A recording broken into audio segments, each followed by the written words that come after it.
Jesus Christ, and we was born into his family. And we are the ones to carry on the church, so we are the mystery. Yes. You got, it's 2 points there. The kingdom of heaven has 3 aspects in Matthew at hand.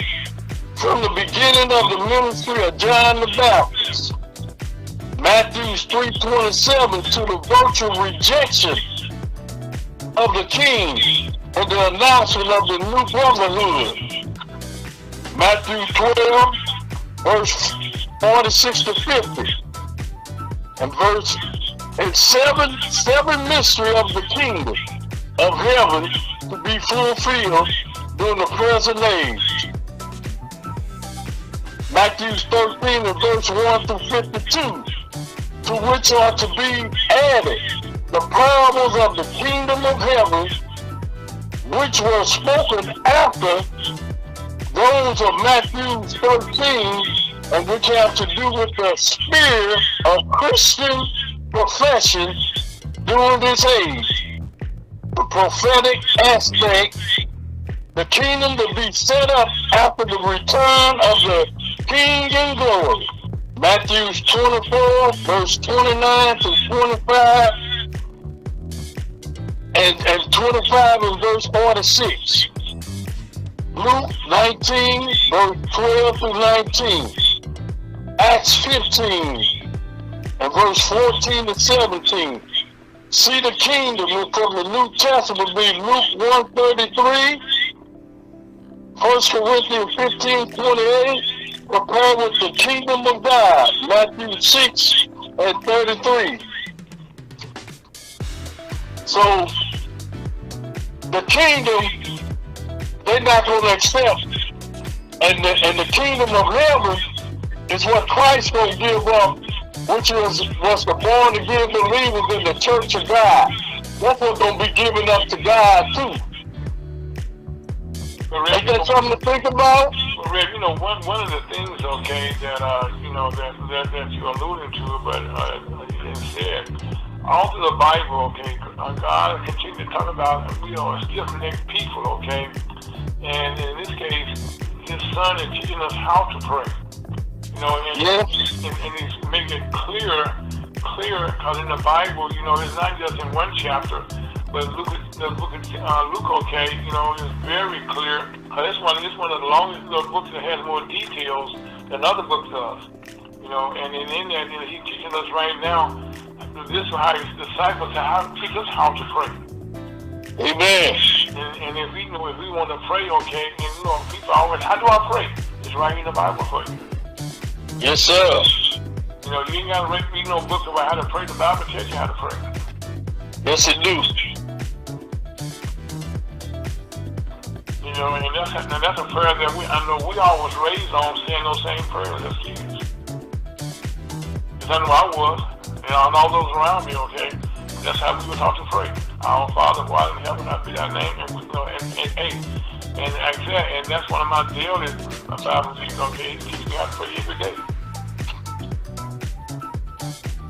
And here's another point.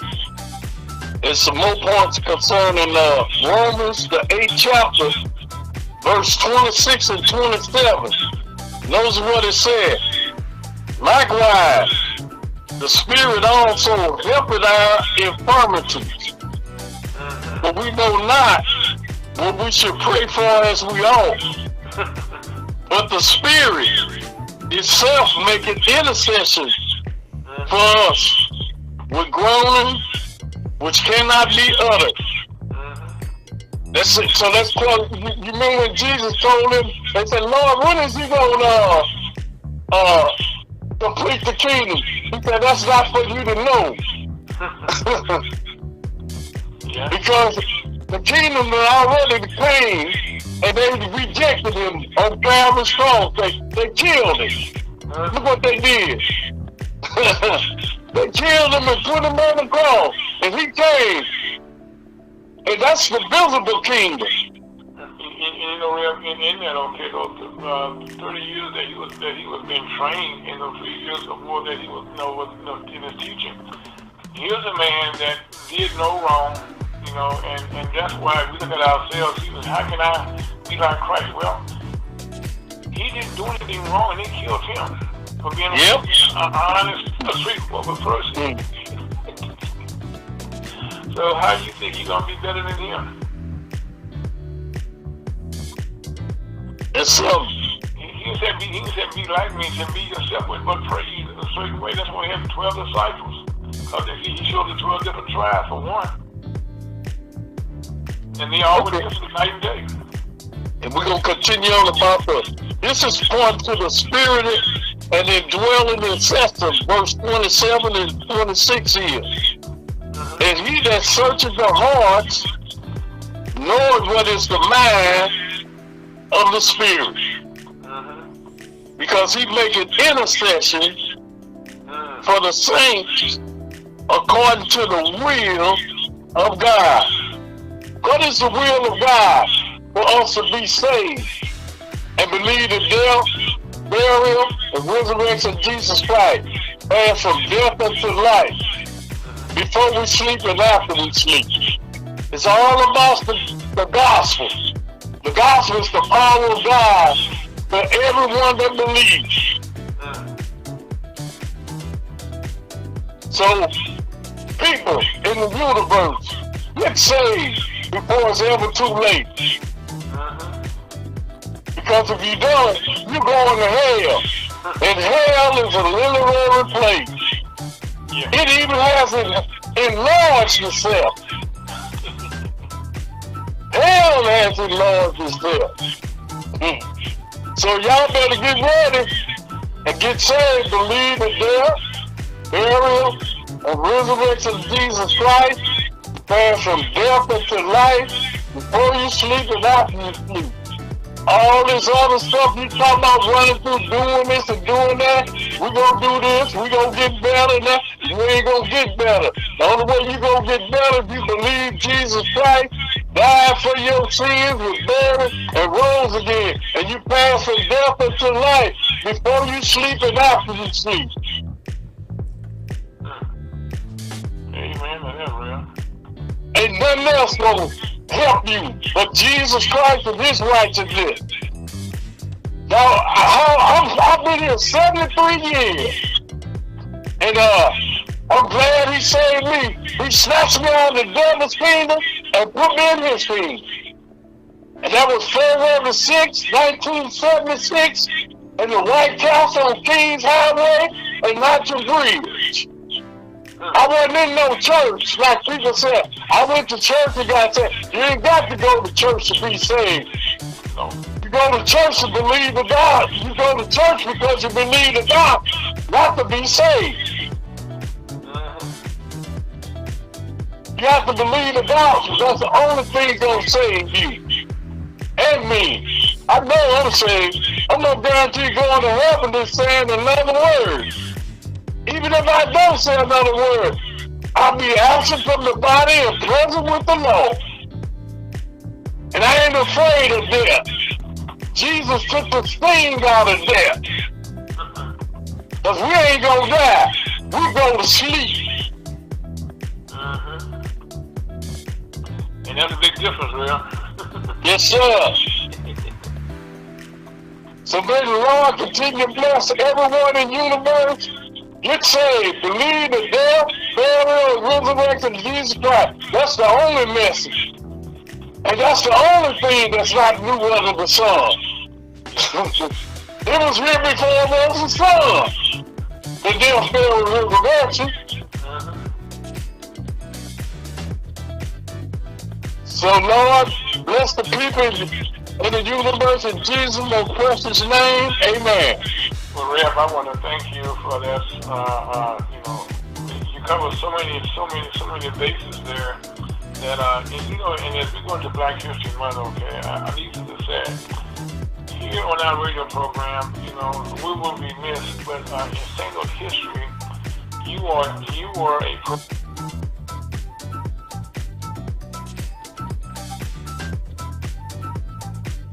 faith life every day and every night. And you went home to your family every day and every night. Father to your family, to your children, to your guys, and your. I mean, so you are a St. Louis, Missouri like this. And the late case, young boy, Lord has taught us for how many years? A long time. Yeah, he was my partner a long time. Yeah, I know y'all. Before he went home to heaven. Yes. You know, and so I mean, so that's why I said, we want to, honor and give respect, okay? Such as yourself, that you are. And in those days, they didn't have many black EMS drivers out there when you guys were doing this. You was somewhat the exception, am I right? Yeah, but that's when the city was mostly hiring veterans. Oh, okay. And you was a veteran. Right. That fought in the Vietnam War. Yep. And I was a medic over there. Yes, I did the same thing. I just came from the other side of the world to come in on this side of the world to help and save people's lives. Well, you came home for 35 years. You came home to help your neighbors, your family, people that you live. And with perfect attendance for 35 years, didn't miss a day. Whoa. Now, Rev, that is hard for somebody to say. Well, you know why I have to do that? Because of Jesus Christ. Well, if anybody had any doubt, that's the elder. We call him Rev. Loud. My friend, my mentor, my party, my buddy, and also my good friend. And also, on that note, Scott, take it out of here. We listen to Lunch with Missouri Chief Commerce on this beautiful Saturday afternoon in St. Louis, Missouri. Like this.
Welcome back to Lunch with the Blue Latino Commemoration on a beautiful Saturday here in St. Louis. We kind of, a lot of people digging out of the snows, but we're not just the only one. Matter of fact, people down in Texas, here in St. Louis area, And I think even the South, you ever get into the South, like in Atlanta, or like Memphis and places like that, they're not used to snow. They're not used to ice.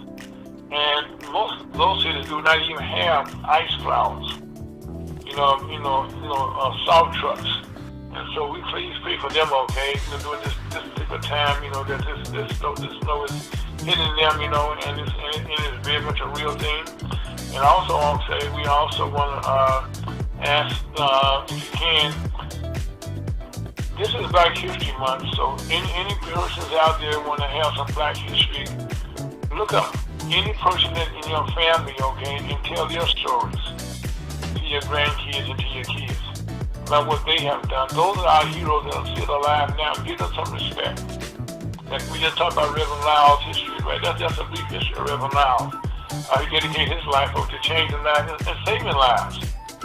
And I know in that time period, real could not begin the lives that he had saved. Amen. That's why God is blessing him, okay? And so that is what we call this a trailblazer. Man, we got a special section of the show we're going to start next month that we're going to bring out about trailblazers and people in your own neighborhoods that done things that you're not even aware of. Like even right now, we talked about this a couple weeks ago, that on the Moderna vaccine, which was the first one to come out for COVID-19, there was a black female out of Boston, okay, was the lead scientist on that.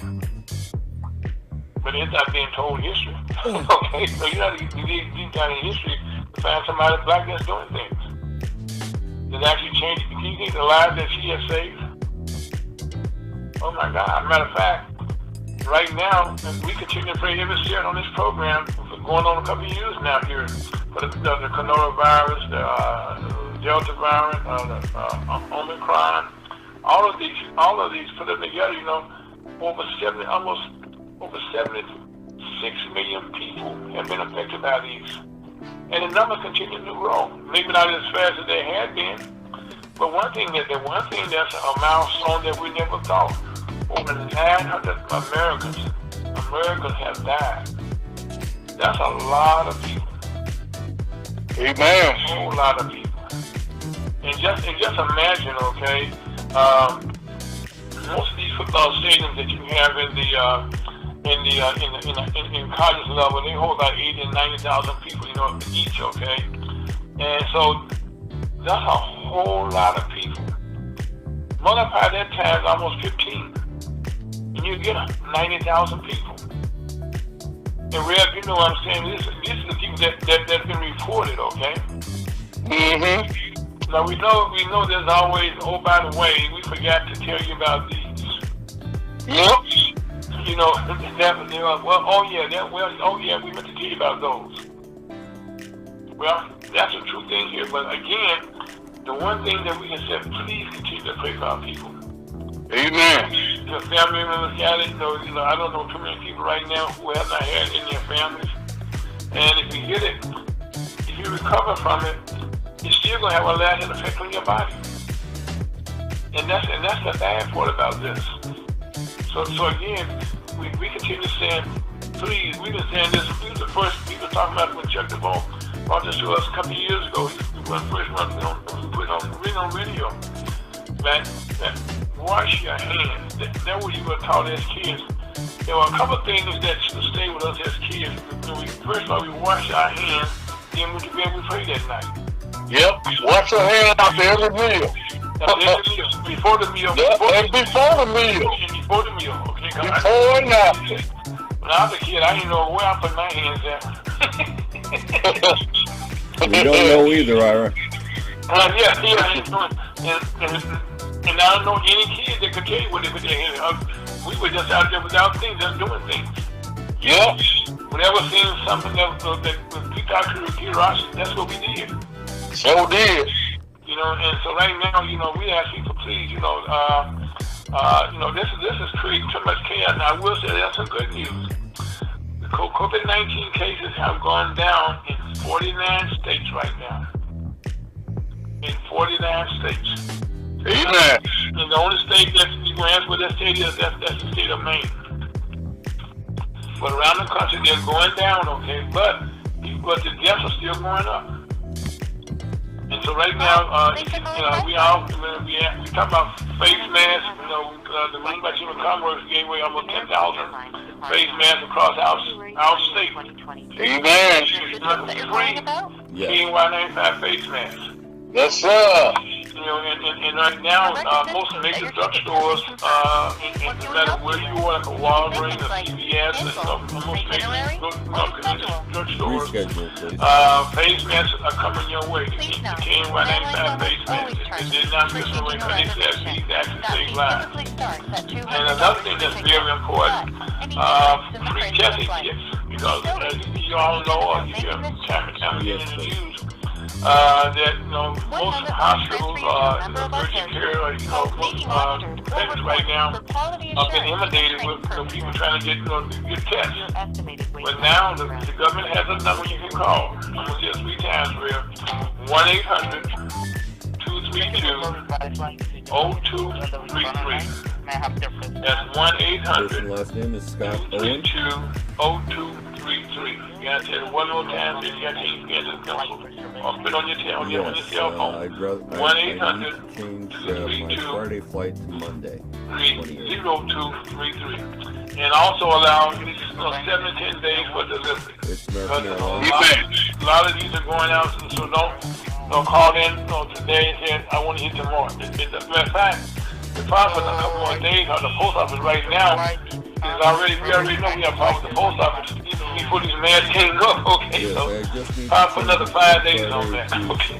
But anyway, and also, as we kind of go into our system here, this is kind of bad, but it's true about misinformation.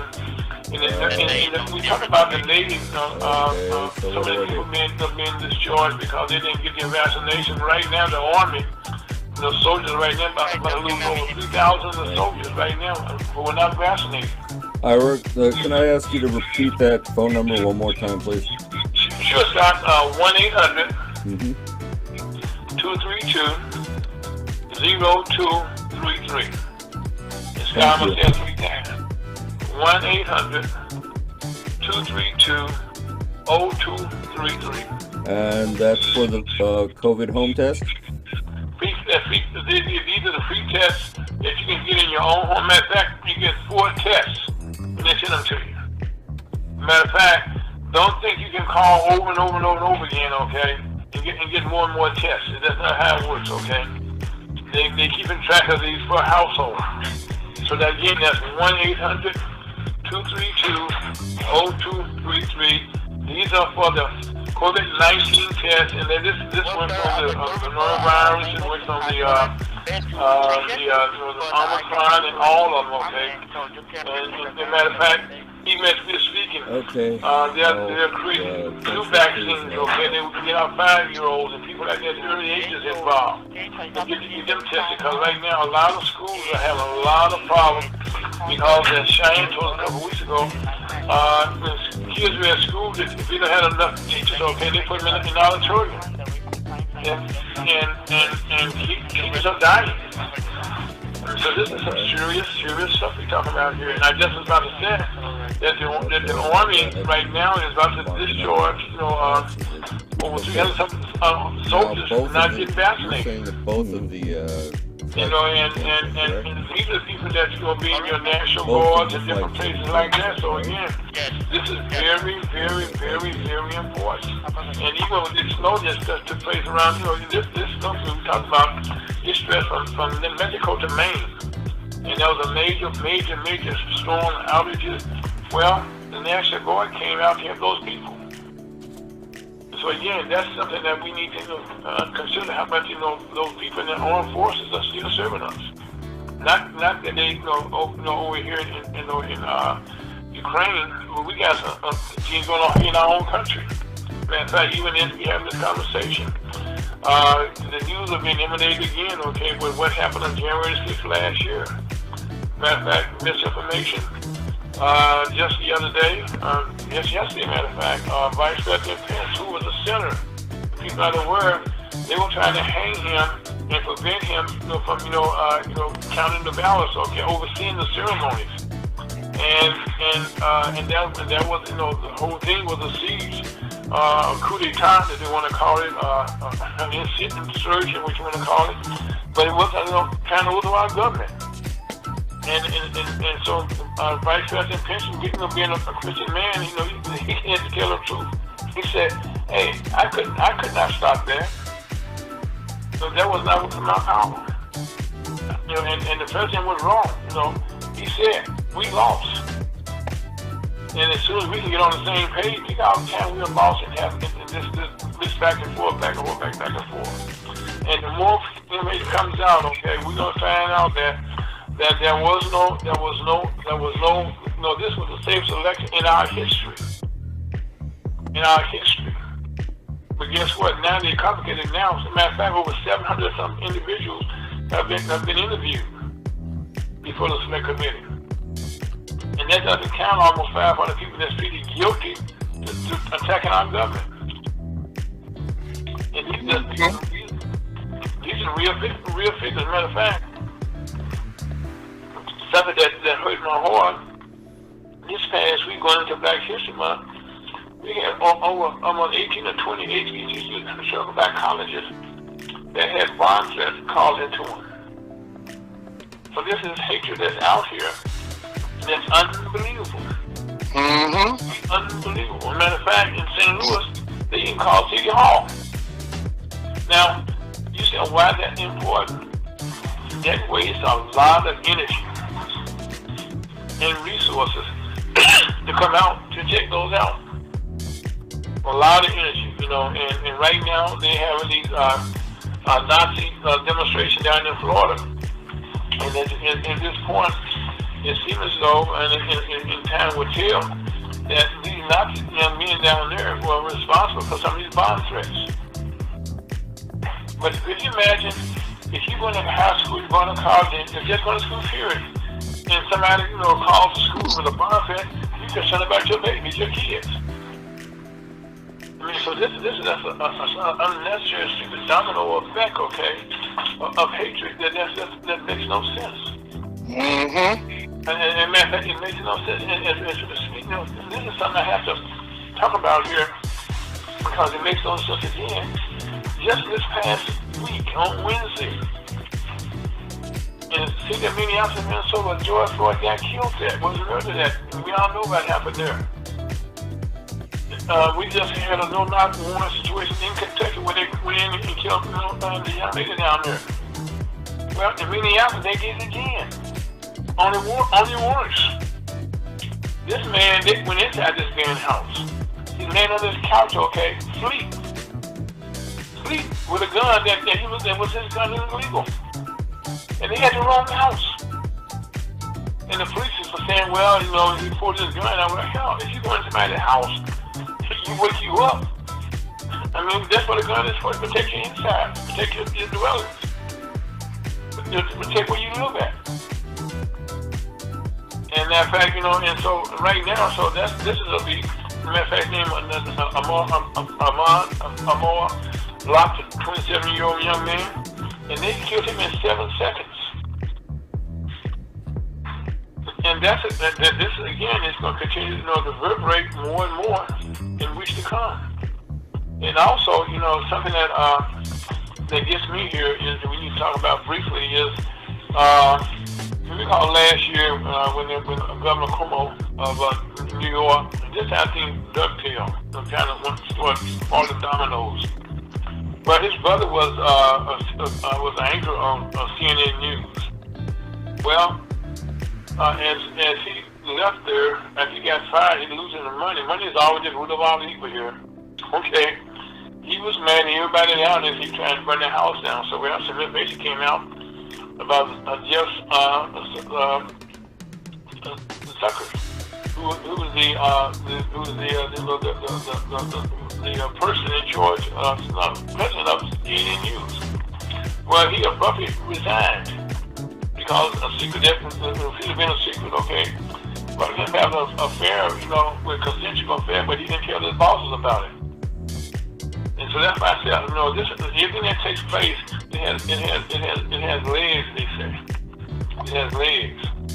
And there's a cost to be paying for that. And also, this is some good news, I would say. Well, let me say one other thing here. Meta, better known as Facebook, this past week, this is unbelievable. They lost $230 billion. This is the largest, the biggest one-drop day ever on the New York Stock Exchange. That was about 20% of their stock. But could you imagine $230 billion? That's a lot of money. Mm-hmm. $230 billion. But anyway, but guess what? That's just a fraction, okay? And they're still doing well. And they're still doing well.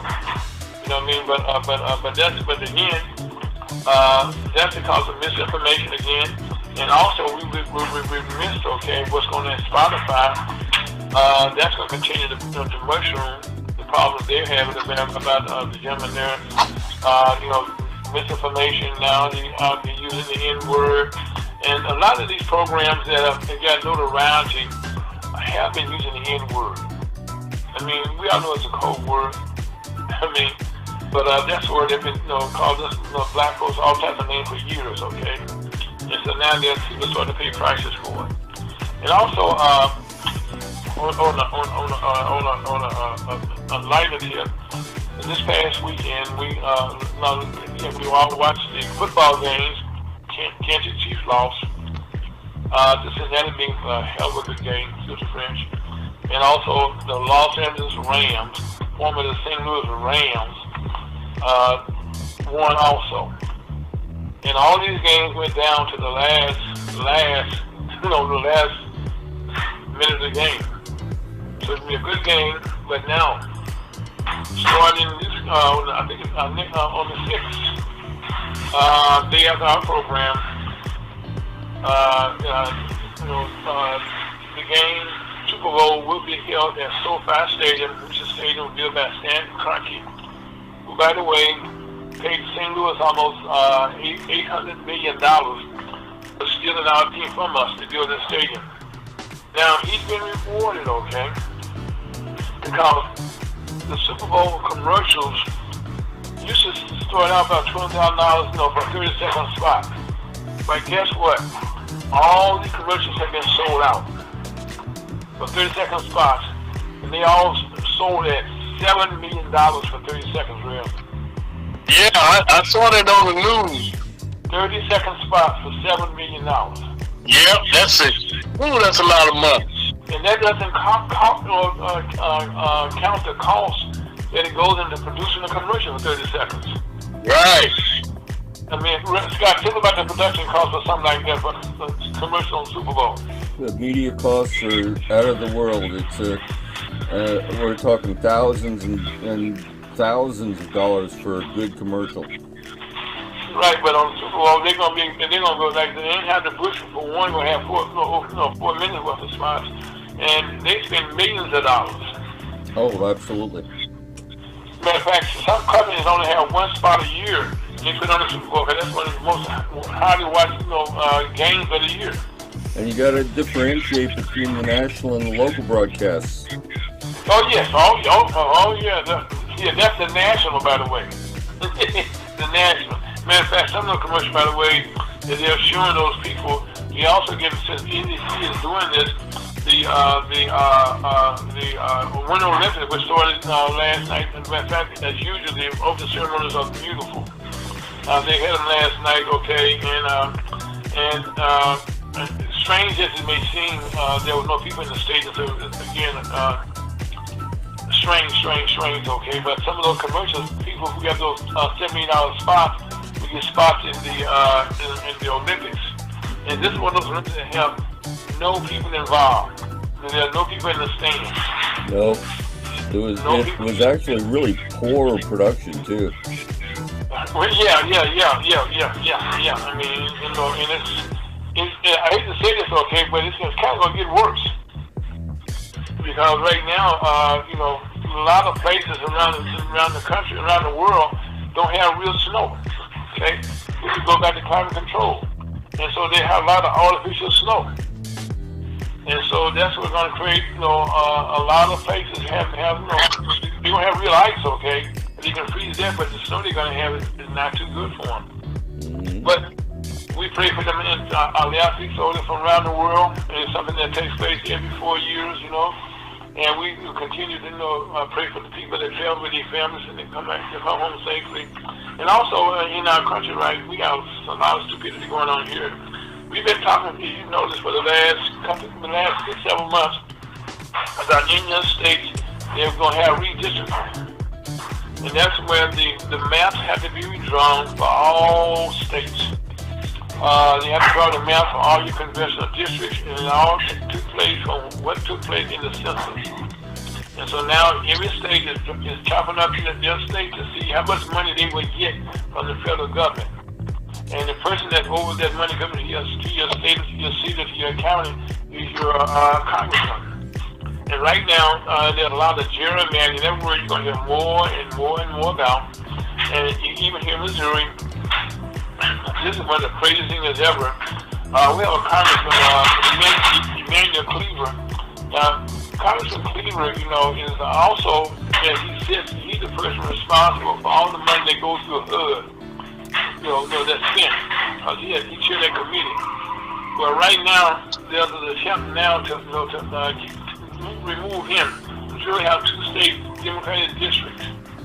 Now, they want to take Mr. Cleaver's district and divide it, stretching all the way down to the Ozarks from Kansas City.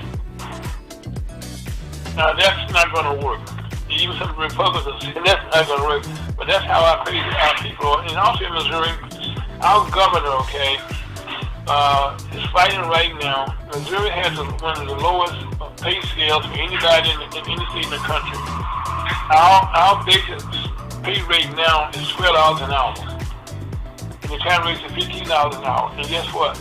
We have some legislators in Jeff City right now saying they're against that. And now also, we move on here, guys, say this. There's a fight right now with our governor over, he appointed a health director for the state of Missouri. And he's over the Department of Health and Human Services that oversees all this COVID stuff, anything that's going on, and all this stuff, that's affecting our lives in Missouri. And he got denied that it's the issue. And now they're saying that the government used the word Christian values. And that's why now the government is apologizing for Christian values. What is going on with our country? What is going on?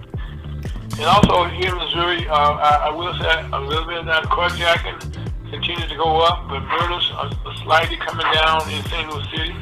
Thanks to our new mayor. Some new changes are taking place.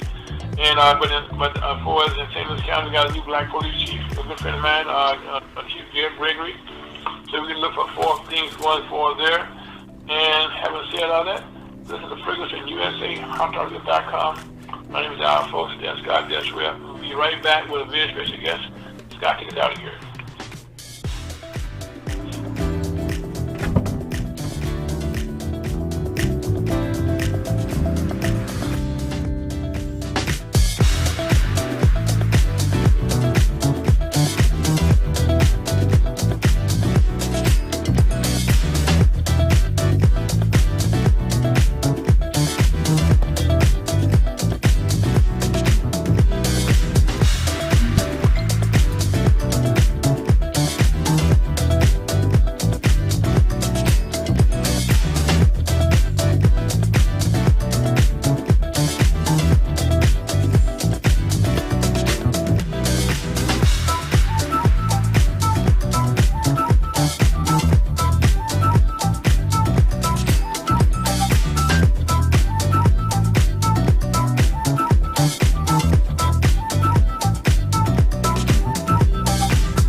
Good afternoon, St. Louis, around the world.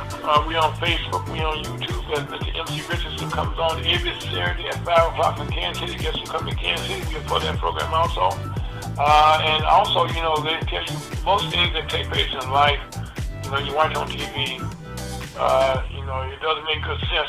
We just speaking of what happened up in Minneapolis, and, you know, around the country. Well, it doesn't happen in my backyard, in my neighborhood. Well, this past week, well, I should say that, last year, a very good friend of mine lost a member of his family, Reverend Lyles. You know, you all know who Rev is. His grandson was killed unnecessarily.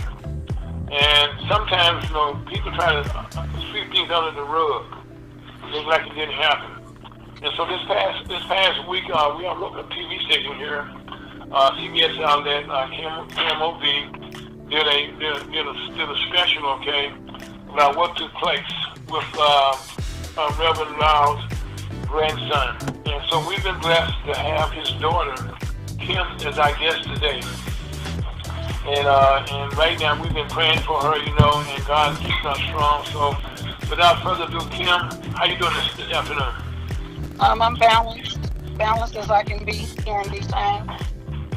You know, I never heard anybody say that before, balance. That's a word that we all probably use. You need more to be balanced in life, you know what I'm saying?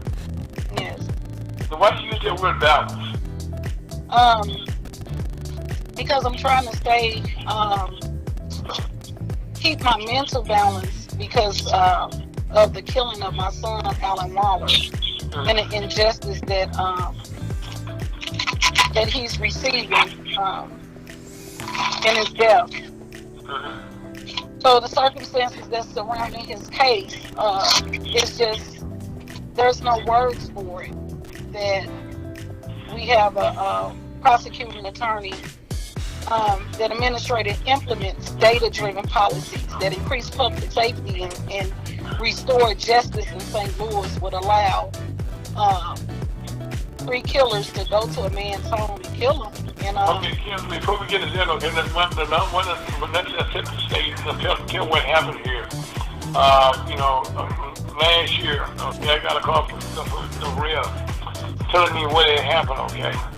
And he was shocked, we all were shocked, you know, and he was telling me the story about what took place, you know, and how his grandson at his own home, you know, now his own business, to take his own property, and his neighbor, who had someone cut her grass, and they have grass over his driveway. This was kind of a continuous thing here. Yes. And so he was protecting his property, for lack of a better description. You know, his home and his faith, and also he was a father. Also, tell us about him being a father also. Yes, a very good father. He gave you several grandkids. Yes. You know, and so now, and plus, you know, he was a hardworking man, you know, doing things in his community. Yes. And so, and everybody in the neighborhood knew who he was. Yes. And so now, we just, you know, he wasn't just a person that had to get shot. He was the first son that had a family that went to work every day. Yes. You know, and was like, you know, a leader for his family, like his kids, you know. And so right now, there's a great loss.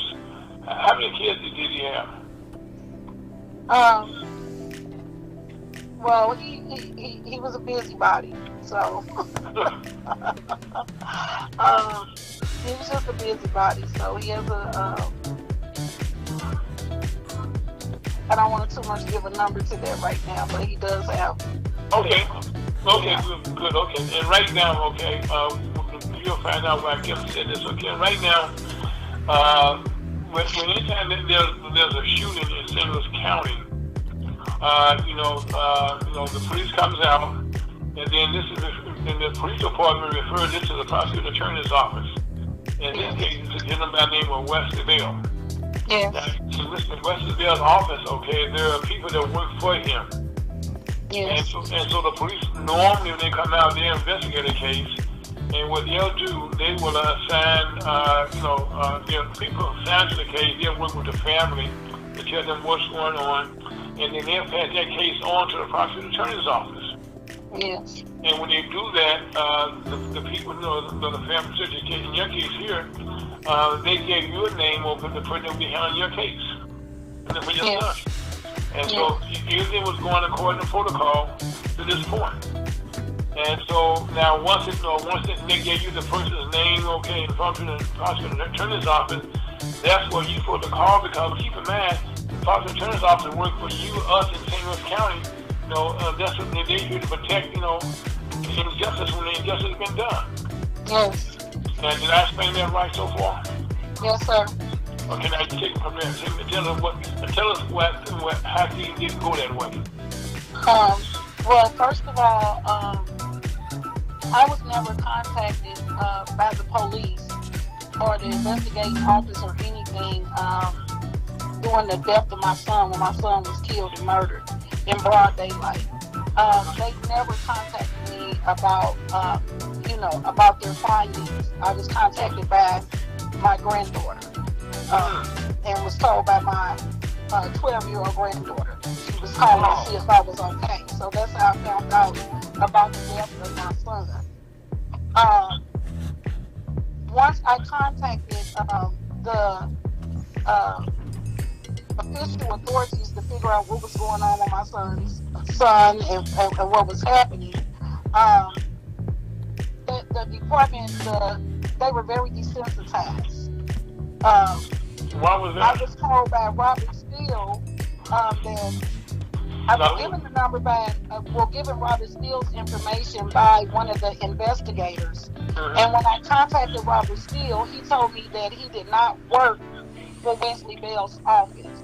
He told me that he works for the city with Kim Warner's office, so he did not work for Wesley Bell's office. So he forwarded me to another number to contact. So we got the playing phone tag.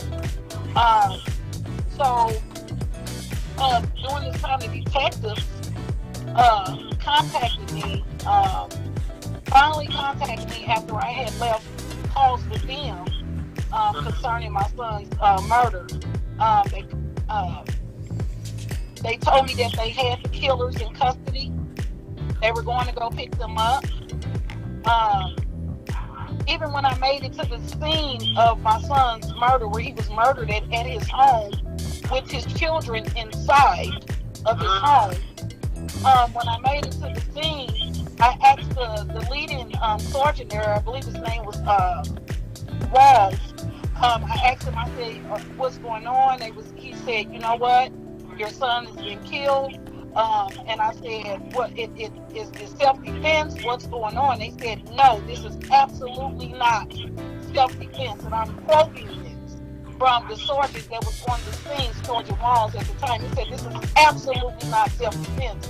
We have the whole footage of your son's kill. He had a doorbell. He one of those doorbells that required whoever's on, and there were cameras also. Yes. So, I was contacted 2 days later, stating that they did have the guys in custody, and they were going to send first-degree murder charges to the prosecuting attorney's office. This was the day after, 2 days after my son's murder. The detective said, yeah, we have them in custody, and we're going to, first-degree murder charges are going to be assigned. And I was relieved, and the numbness that I was experiencing, I was able to begin my grieving because I was just numb and just couldn't process that my son was killed in broad daylight at his home with his children. I couldn't process that over grades.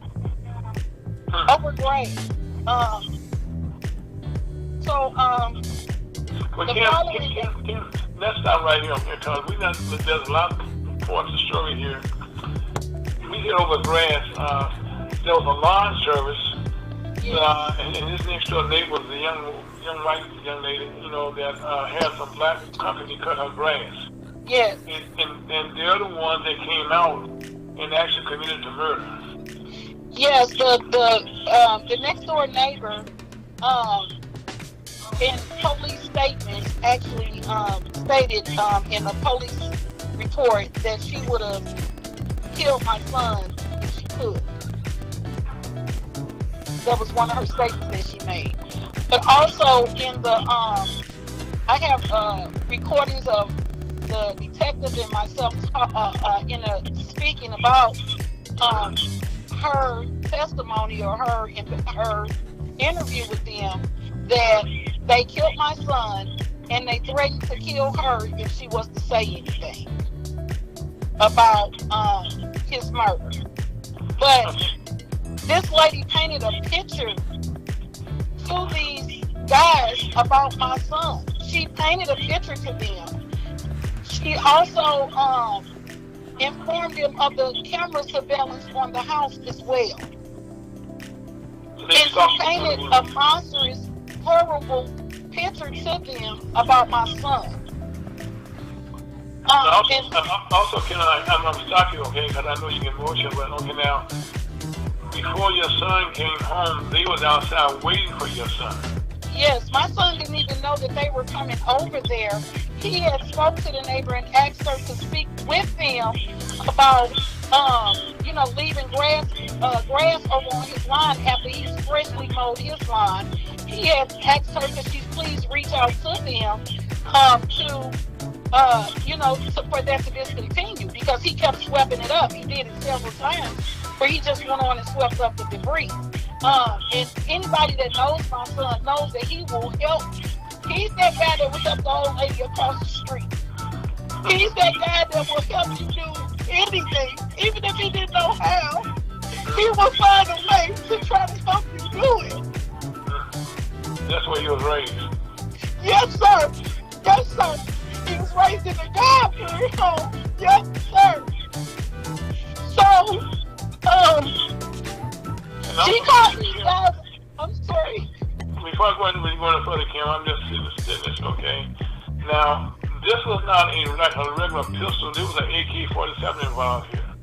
Yes, sir. It was not only an AK-47 involved, sir. It was they had a machine gun. One of the killers, Jeffrey, had his mother's gun on him. It was a 40 caliber Smith & Wesson. It was a G2S 40 Smith & Wesson. A FC-40 Smith & Wesson. I don't even know what type of guns these are. It was a Federal 40 Smith & Wesson.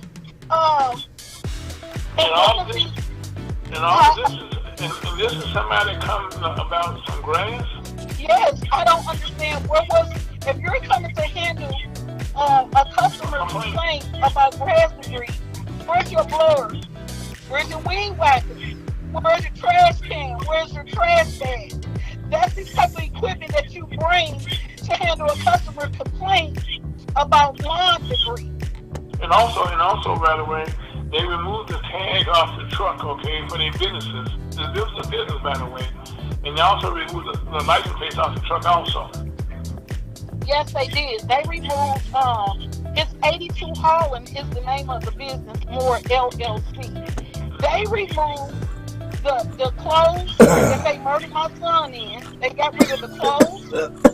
They removed the logo off the truck, the license plates, and this is before they came to my son. So let's make that clear. This is before they got, before they came and killed him. This is before. And they also deleted text messages between them and Pamela.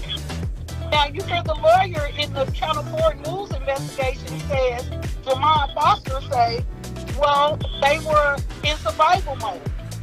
Why do you need to be in survival mode to come and clean up grass debris unless you came in criminal mode? So, wait a minute, okay. Okay, if somebody filed a complaint, and I did complaints for years, okay, with the city of St. Louis, and with companies, small and big, and I never in my entire life, okay, heard anybody come out to look at a complaint. And I went out some complaints my own self, just to be the mediator on behalf of the city. But no one ever came out with a gun. Exactly. Yes.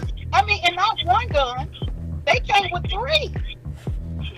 This was heavy machine artillery. This is something that you take when you're going to war. Oh my God. And then they said that they deleted the text messages between them and Pam.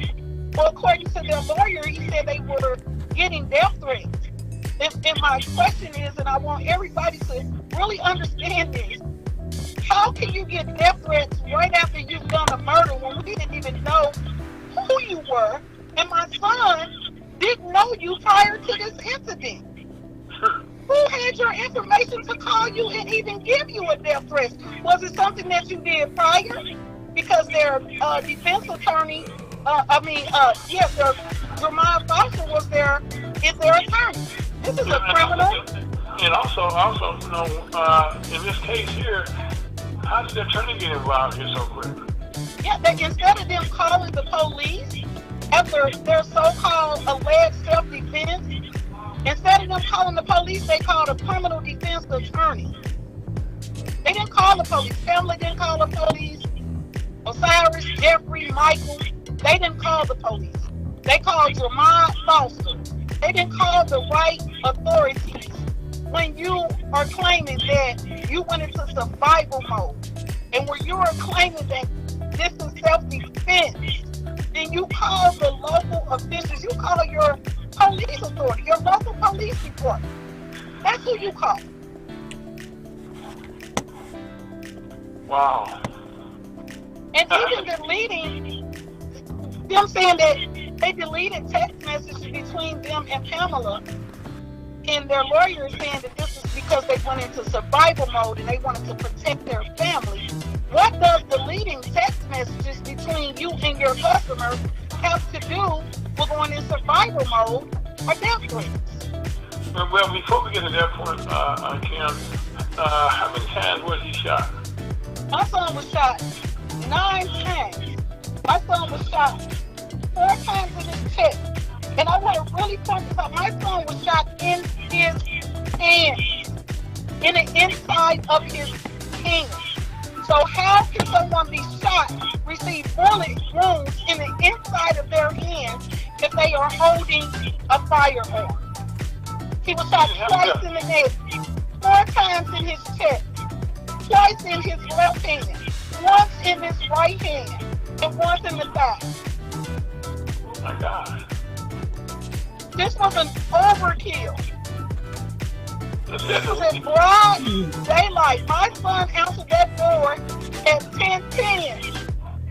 And 1 minute later, my child was dead. Well, let me ask you. 11, my child was dead.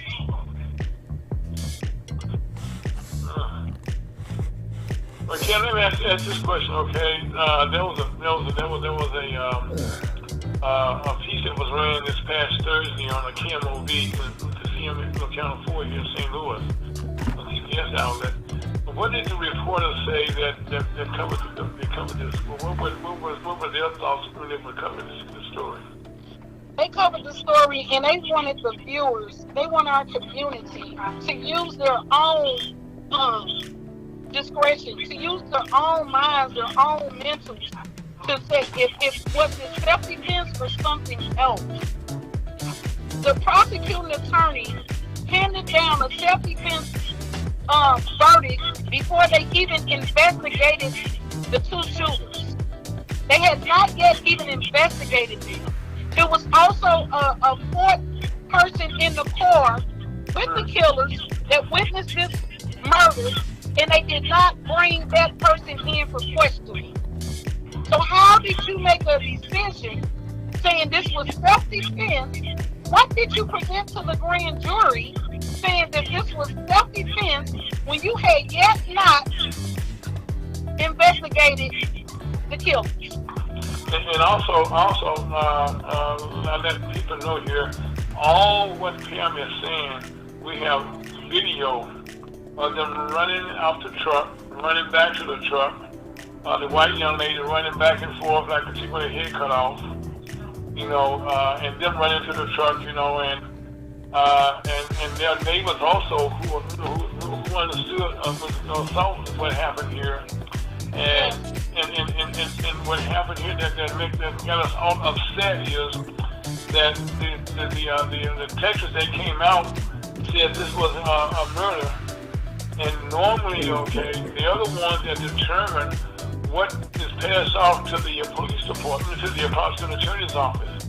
And the prosecuting attorney's office, the gentleman that was handling the case, lied to Kim, saying that he didn't work for the Western Bell's office. Robert Steele. He worked for another office in this case, which is a total lie. And in the police report, he is the one listed in the police report. This is how I found out he lied to me. When reading the police report, it said Robert Steele was contacted by Mr. Brown, who was investigating the case as well, was contacted by, Mr. Brown contacted Robert Steele, and Robert Steele called him back briefly and said no charges would be filed. And per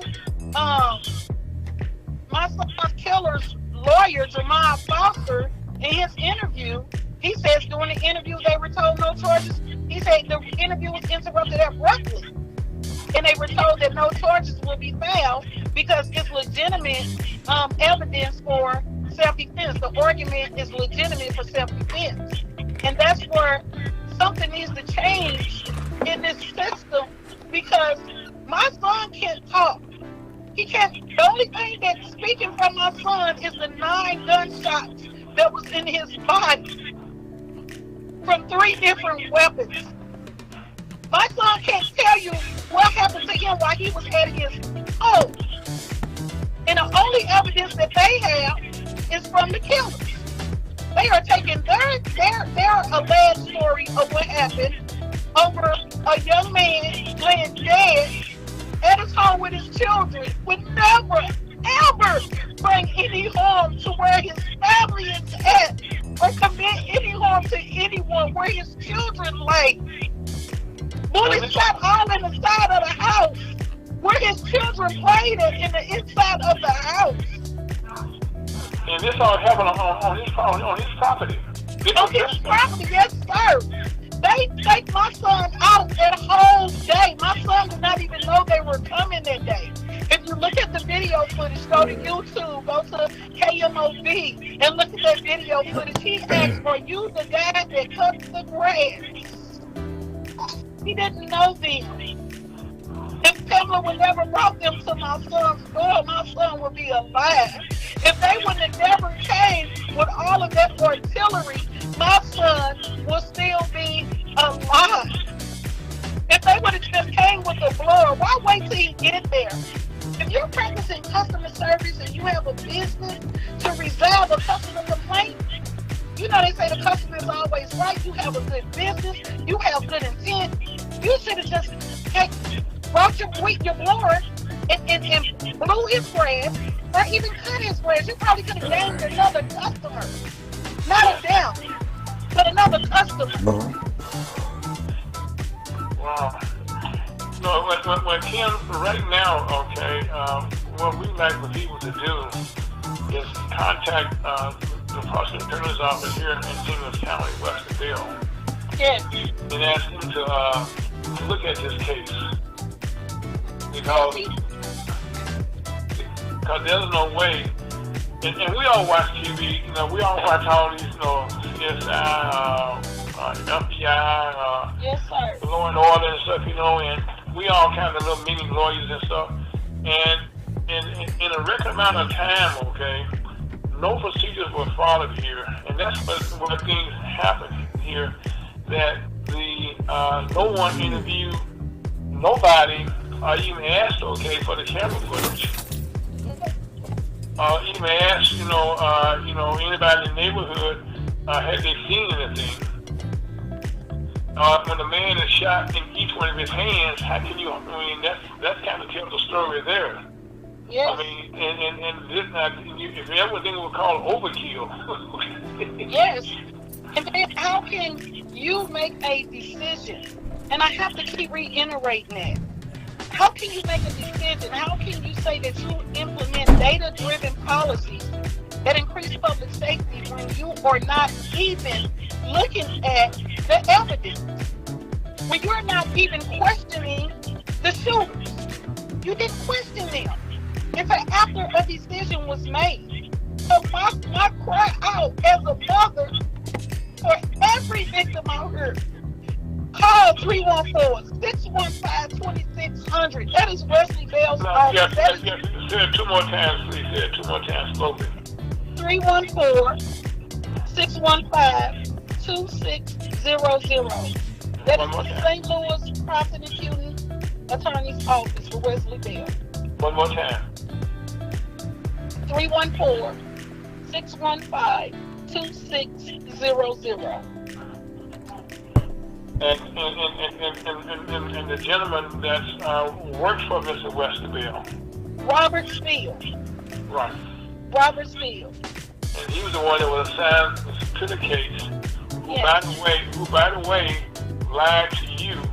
Yes, sir. You've been mother, okay, and in fact, that's misleading information, okay, when he's going to direct you to the city prosecuting attorney's office. Yes, he gave me the runaround. And if this Justice Department, when we elect officials, because I am active into voting, when you're voting for people to come into office, and they're telling you we're going to advocate for ending mass incarcerations and eliminating prisons, that's not the correct way to go about it. You eliminate that by keeping repeat offenders off the street. You eliminate that by getting the guns off the street. You eliminate that by what happened to recreational centers when we were coming up as kids? What happened to the Big Brother programs where these young adults can go somewhere to learn how to problem solve correctly and properly and with humanity and ethics in place? Instead of thinking that the answer and the solution is for you to get your protectors and go to someone's house and shoot them down. When does that become the solution? When? How old was your son? My son, his birthday is February the 22nd. It's coming up. My son would have been 30 years old. Oh, wow. So I have to go through this. This was my only son. It doesn't matter if I had more, but this was my only son. I miss him. I miss him pulling up to the house in the morning. Mom, I'm just checking on you. I miss the calls. I miss the saying, Mom, I cleaned up the backyard for you. Did you look out for her yet? I miss him saying, Mom, my queen, I love you.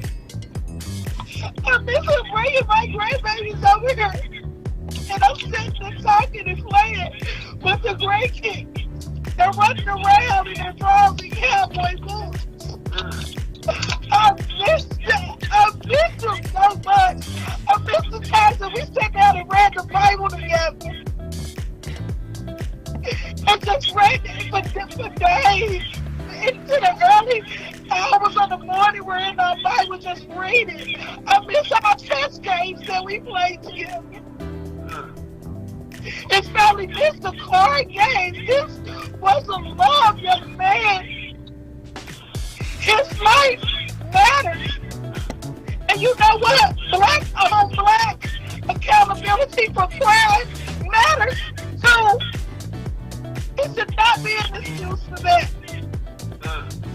Well, and I'm gonna bring your father this real. I know this is hard on you over this conversation. Real,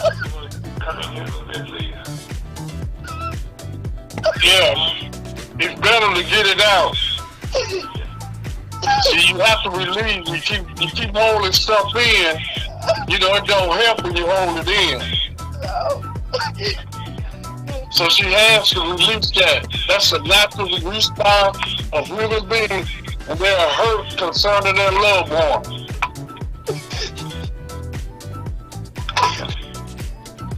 Yeah, I mean, and I know when she told me about this, Red, and I started praying for her, and I still pray for her. In my prayers, I call Kim's name, make her strong. And God has made her strong, okay, to do what she's doing. Yes, yes, he has. And I know you're the father, okay. You have to be proud. You know. Yes, sir. I'm proud to hear that we have a strong black mother here. Yes, she is. That she not be having this conversation, first of all. But I'm sorry, Kim, go ahead, please. Oh, I just want to really, these Pamela, the neighbor, painted my son as a monster. She painted him, saying on social media all type of bad things about him. You guys don't even know that she called the police on him numerous times, saying that he waved a gun at her, and these police report, they were unfounded.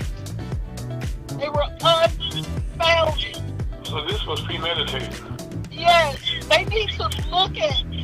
Wesley Bell said he would look at new evidence. I want him to try looking at the old evidence that's right before you.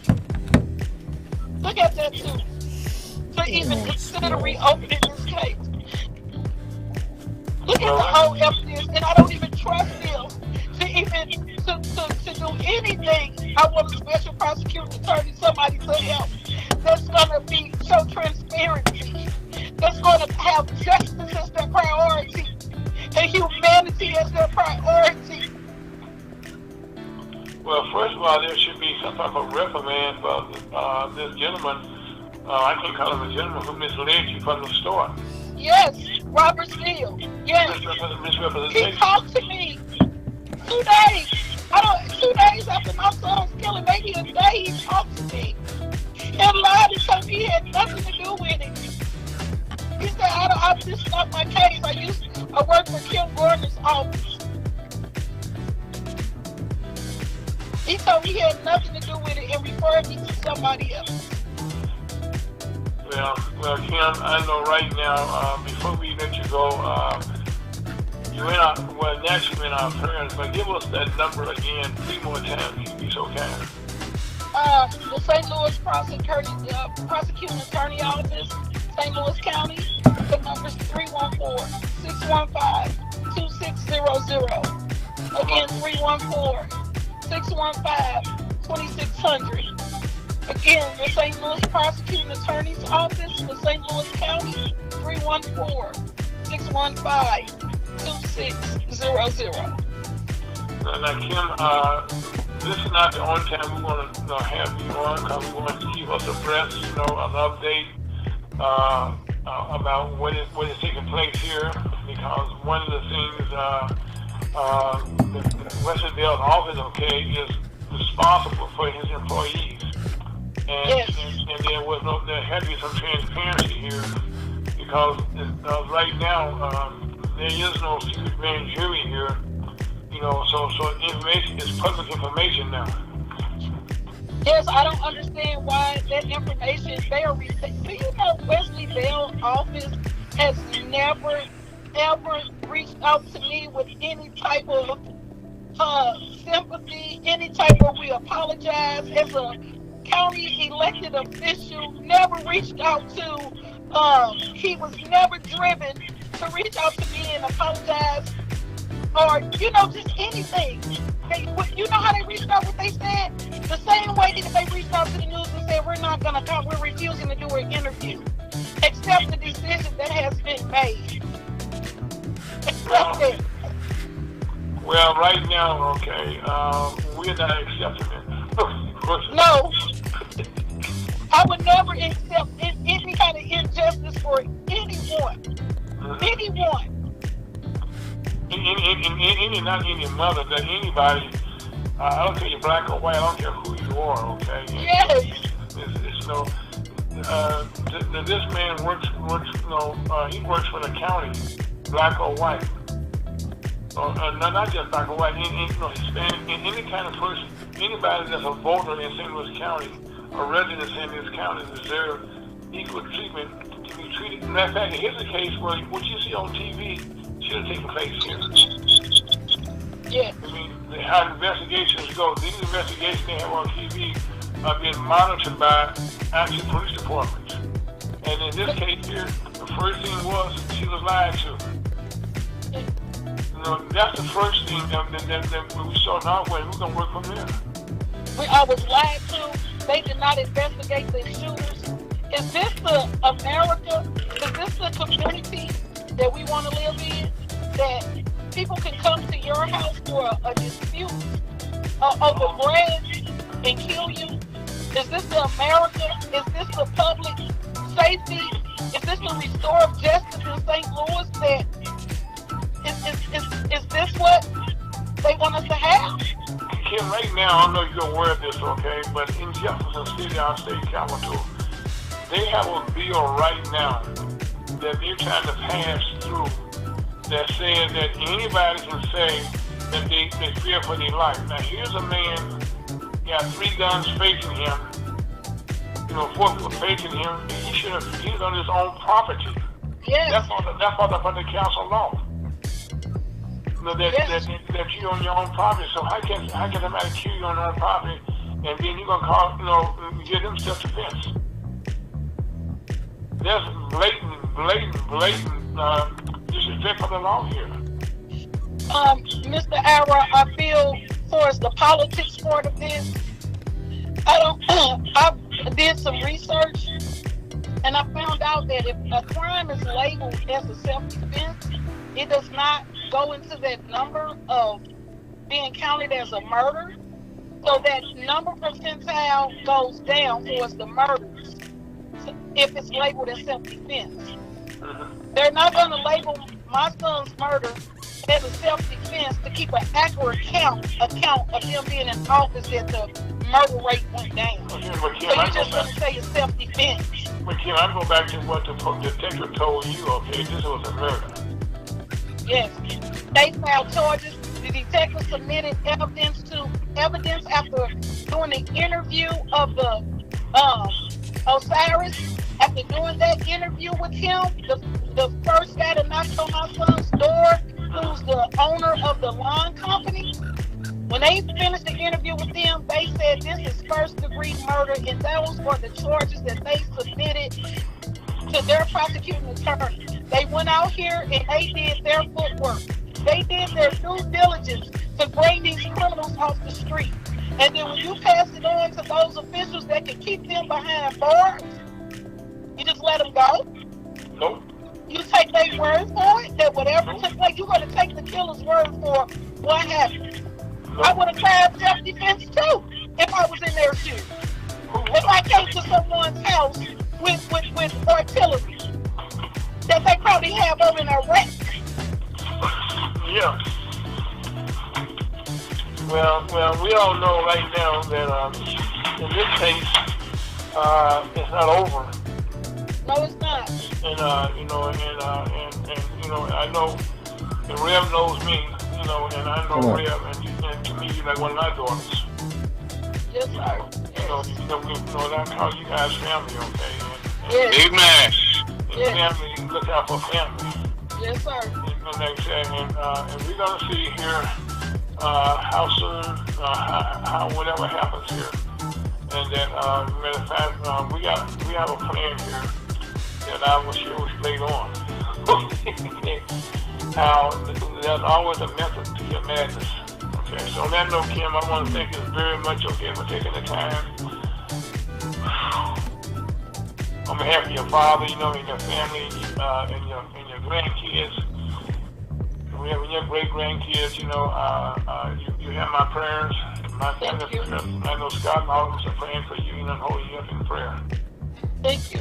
Thank you so much for having me. Thank you for the exposure to my son's life and to his murder. Well, I know Amen. we got to look out. We got to use what we have to help, keep the word out here and keep, and this is what happens. The Black Chamber of Commerce, does things that help our community, and this is a part of our community that we live in. Yes. We got to have honesty in our protection from our departments, and people like that. Well, I thank you for your platform. I'm so grateful that you have a platform that brings light to these type of situations. I'm grateful for you. Thank you. We thank you. On that note, this is the lunch of the Black Chamber of Commerce on a beautiful Saturday afternoon, February the 5th, 2022. My name is Howard. That's Real. That's Scott, and that was Kim. And we pray for her family. And that's Scott to get out of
Welcome back to lunch with some Black Chamber of Commerce on the beautiful Saturday afternoon in the city of St. Louis and around the country. And there's a lot that's going on. And we just had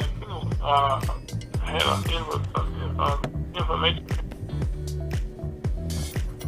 now around the country. There's so much news going on. And right now we are blessed. Chuck, in the new year, you get close to that 2:30 hour, but I tell you, I'm impressed with you.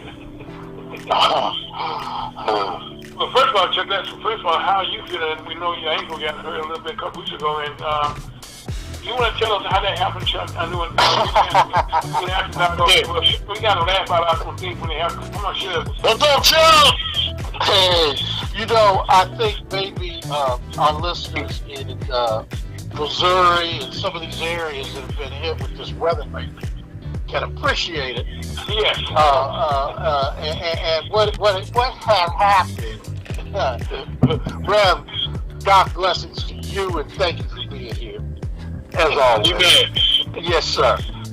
So, early on a Monday morning, and I'm talking about, it's, for a city boy, early ain't as early as country folks, but sun was just coming up. It was about 6 a.m. And my crew, my household, they're getting ready to head out the door. So I'm up looking around, and I see my trash can blowing down the street. And it was just spewing out trash all up and down. And the wind was blowing, and it was one of them nights where it had rained, and then the temperature dropped. And there's this, what looks like it's wet is actually a sheet of ice. So I'm up here in pajamas with some house shoes on and my overcoat. And I'm going out there, and I hit right at where the driveway meets the street. And boy, don't you know, I wasn't paying attention. I thought it was wet, but it was a sheet of ice. Boy, my feet just went flying out from under me. And they weren't totally from under me, because one of them stayed underneath me, and I twisted my ankle in a way I thought it was broken. I couldn't move it, couldn't touch nothing. I couldn't even get up off my all fours and get up on one foot. So I was driven. I was driven. And so, because, you know, I'm the only one of us on our street. And I know they're looking at whatever you got on the back and saying, oh, that's from the big brothers. You know, that's from them folks over there. And so I still went and got as much trash as I could up and it was blown. It wasn't, you know, all that bad, but it's bad enough. And boy, it laid me up for almost 2.5, 3 weeks. To where I couldn't really walk, and I was on crutches for a few days, and then I almost broke my neck trying to get up and down the stairs in crutches and said, forget this. No, you know what broken neck, you know. I'm sorry. I know it has real personal reference there. Yeah. But, I mean, that's what I was thinking, and I said, no, let me just hold on to the rail and take one step, 1 foot at a time. Yes. So anyway, I'm much better, and I just caution everybody, particularly those who are older and still think we're younger in terms of our physical dexterity. And be careful, that's all, because it wasn't worth it, that's for sure. And had that trash blown down the street, it could be fixed. It could be, you know, it'll be there, it ain't going nowhere. You know. So anyway, I'm doing well, and my head is up, my vision is clear, and I am so impressed and enthused and excited about this new spirit of Black History Month. Yes. So with that note, I will be quiet before I take up 30 minutes just going off on a tangent here. But no. So first of all, we just had Ralph's daughter on, okay, that had his grandson was killed. And recently, you know, and it was just the prosecuting attorney's office turned his back on the case, and we just kind of, you know, bringing that to the light, okay, and what you just told us, although it wasn't a funny thing to talk about at that time, okay, we needed to just laugh. I knew that's why I kind of asked you to tell the story, okay? But out of that, okay, there's a lesson there that Black Ice has told you know, people. A good old friend of mine, you know, Richardson told me all along that he was our piece of white ice is called as Black Ice. That's what you may think, but Black Ice has killed a lot of people. And that's what got triple some Black Ice. He could not see. It was unseen. But he learned a lesson for life, right, Chuck? That's right. I mean, but you know, the black ice on the highway and whatever, that's one thing. And you're kind of on guard for that because you sure feel it when you start to lose your traction. Mm-hmm. And now even these cars now have alarms or alerts and things that go off when your tires start to spin. But you don't have an alert or alarm for just walking on your sidewalk or your steps. No.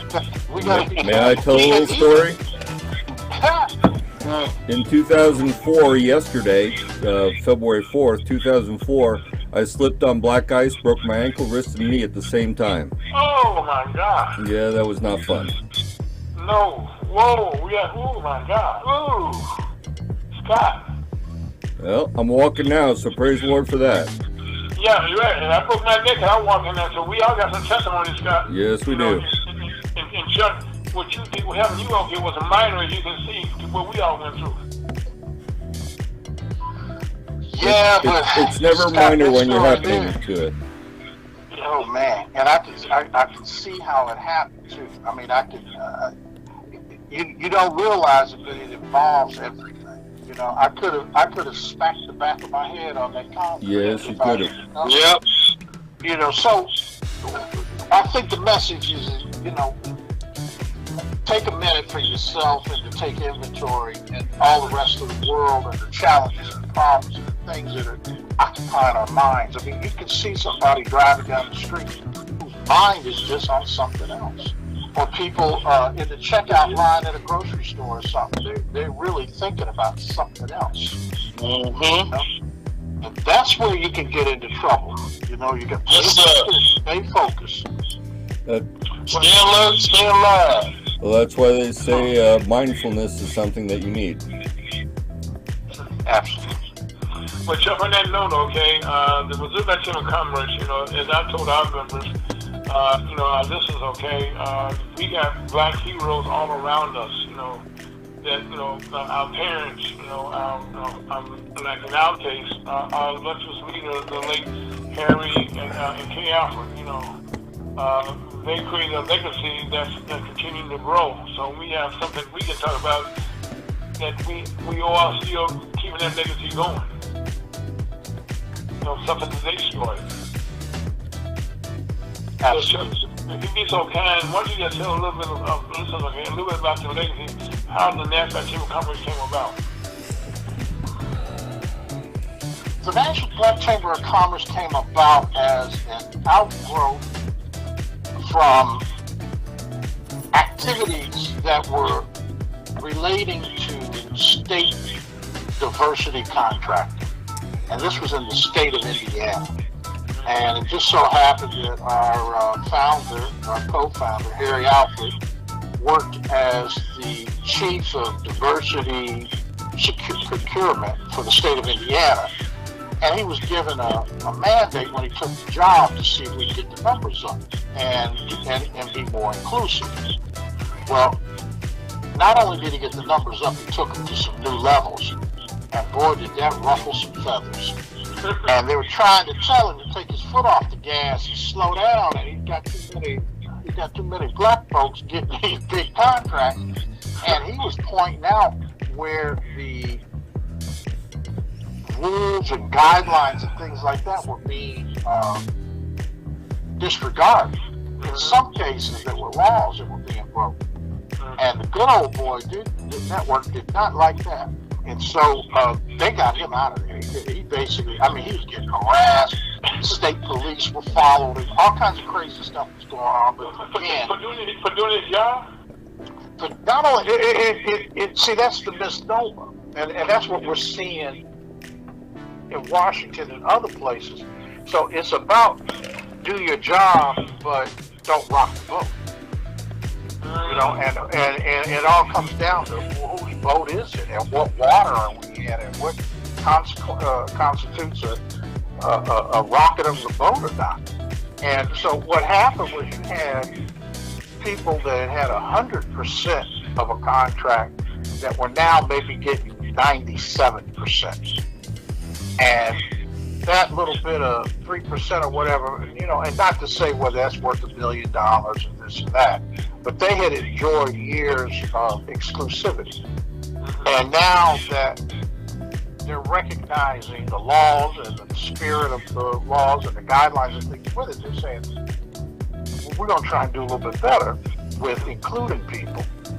And boy, did that upset and rock the boat. So essentially what he did was he went and started an organization. It's called the Hoosier Chamber of Commerce.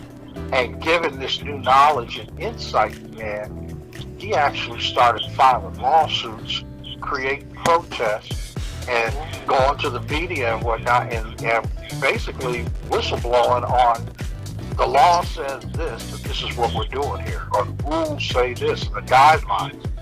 And, you know, the story was that, well, we can't find anybody that can do this kind of work, or this level of work. So he started bringing in people from wherever he could find them that could do the work and partner with somebody locally and teach them how to do it. And that went on, and then it continued to be friction there. And so you were kind of like having a small portion of the total land layout of the land. So in other words, you had Indianapolis, Indiana, and you were growing out to the state, and the state was bucketing and saying, no, we run this show here. So he said, okay, we're going to go to D.C. and start a national organization so other people in other places can learn how to do it. And that gave birth to the National Black Chamber of Commerce. And that principle, so we started off with a heavy focus on government contracting. and that was back in the late '90s. So here we are now, almost 30 years later, and boy, we found ourselves in all sorts of areas of advocacy and education and training and development. So we're helping employers, and I mean like big corporations, all the way down to people that just have an idea of a business they want to start and they don't know where to begin.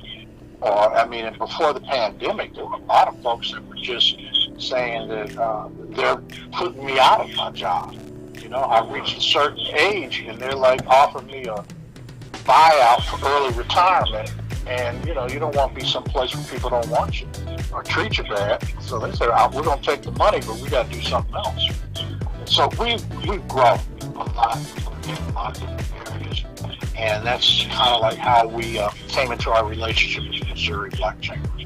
You know, Chuck, you raise a point right there, okay, that a lot of members, I know a lot of my members face, I know one of my ticket members face, okay, that these people have been trained by corporate America, you know, to be their black person, okay, responsible for them taking care, you know, their black obligations that they were set according to the law. Like in most states, in federal guidelines and regulations nowadays, you have a certain percentage, okay, that should go to the 25% on a federal contract, go to the black community. I know in St. Louis we have guidelines, and I was advocating for that, and I so to see I was responsible to making sure that the kids follow those guidelines, you know. And so I mean, and so now having said that. That was going back to 1985 when I started doing that, and I was in Missouri. We actually going backwards now, you know, into where we were there. And people who retired from those jobs are seeing again now that the fight has just begun. Anew.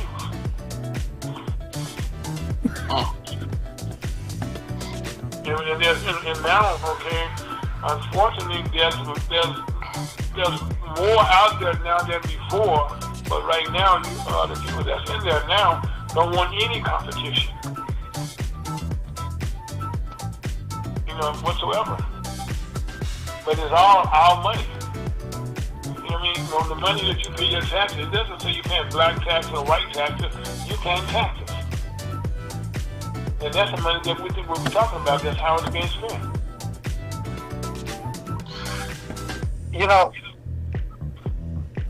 that's a profound thing you're talking about there, because the default element of that is like, you know, it's like almost like saying the sun's rising or the moon is out or something. You know, it's something like we just really take for granted as a default of life. But what the reality is, boy, you've got a lot of money getting spent like it ain't our money.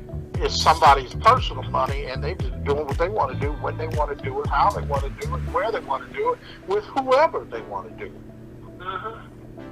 But right now, Chuck, you know, I'm gonna get political for a second. You have two senators from West Virginia and from Arizona who have benefited as white people for donations, you know, and they are there, okay, to help, you know, the plank in the election law, when they expand the 10, okay, they include more blacks and stuff, and black rights, and they are saying, in where they said, they don't need it, we don't need no help, and they were put there to help us, and that's not just them, it's other people also. And I know you personally, I have a hard understanding that. Well, I'm encouraged because I'm hearing conversation. Yeah. And if it's one-sided, but you can see and you can get exposure from social media on what people are saying. You know, and I stumbled across a young black man that was speaking to it looked like a class, but it was set up as if it was a mock trial or something, like maybe black law students or something. But he was explaining about some of the administrative changes in things from one presidential administration to another. And they were talking about how, you know, this was the lineage of the connecting the dots. So under Reagan, you had Contragate and the flooding of crack cocaine into, you know, from the CIA and all that. And then you had under a Democratic administration. So the thing was, what happened to, what was the impact of that? So you created all these people that had drug problems, and it stated on the books and history that the government was behind. Then they said, well, how are we going to clean this up? Then they came with a legal remedy where they were arresting all the drug users, but they left behind all the people who were addicted or gravely impacted, and the social impact of that really rose to the surface. Before you go any further, okay, the ones that were being arrested, okay, there was a bounty for them, because if they had cars, they had property, they had boats, okay, the police department seized all their wealth they had accumulated. So, yeah, and I mean, and then you also had the proliferation of incarceration. yes. And the private sector came about with the private prisons. So that's when, I believe it was the Clinton era, when they had this 3 strikes thing. And it was almost, well, I mean, you can debate it, but it's easy to get 3 strikes, like, right in a row. And they're all like the domino effect. You didn't become strike 1, and you got bumped into this and weren't looking and bumped into that. Next thing you know, you got 3 strikes and you're gone. Some of those guys had $20 worth of crack or something. You know, they weren't heavy cases. So then you have the, you know, the Democrats circle back around again, and you lost your right to vote. But then I believe it was the Republicans who started to restore your recidivism kind of things, like getting your right to vote, being able to get back into society, paying attention to the types of restrictions and things that were on you, like if you had that scarlet letter. Yeah, one of the Bush administration, yeah. Yeah, and then this is what the folks were saying. They were talking about how the Democrats wanted you to really come and vote for them, but it was Republicans who really kind of restored that vote. And then it's the Republicans, I mean the Democrats, that are now trying to just go heavy on incarceration. And so here's the Biden administration saying, vote for me, but then what are you getting from it, or where is that? And it's like looking at all this money being spent. And, you know, somebody had sent me a message saying that Black Lives Matter had raised close to $1 billion before you came out of food program, a housing support, or a legal defense fund, or, you know, it's like, so where are they? What are they doing? What's going on? So that's that kind of thing we're talking about here, where all this money and how much of it really comes from taxpayers, and then who are they enforcing on taxpaying? Because now, you know, they're about to change that again. And even though they say one thing, by the time it translates, it becomes something a little bit different. So that's back to our central theme of just saying, like, be woke, do your own homework, form your own opinions. You know, see what's going on in your house. And boy, Ira, did you see that thing in Minnesota where they had a no-knock warrant on that 22-year-old boy? Chuck, he was on his own couch in his living room. In a dead sleep. I mean, you know, he was dreaming. He was in a coma. 7 a.m. in the morning, okay, you on your couch. I know at 7 a.m. in the morning, I'm dead asleep. I'm not capable of the morning, though. You know, and then they come in his house, okay, and he's a licensed gun owner. I mean, yes. He's licensed in his own house. And nowhere does the police getting any, the police keep saying, well, the man is guilty. Who put the gun in? Well, hell, Scott, what would you done? Somebody breaking your house like that, what would you done? I would have grabbed my shotgun. I know that. Okay, I'm saying, and so that's how, that's why there's a right to carry, okay? That's what it's all about. Well, these people who advocate that you supposed to have a gun. Here's a man, all those right to carry laws that you have, and now they done broken this man's house illegally. They at the wrong place, wrong time. Yep.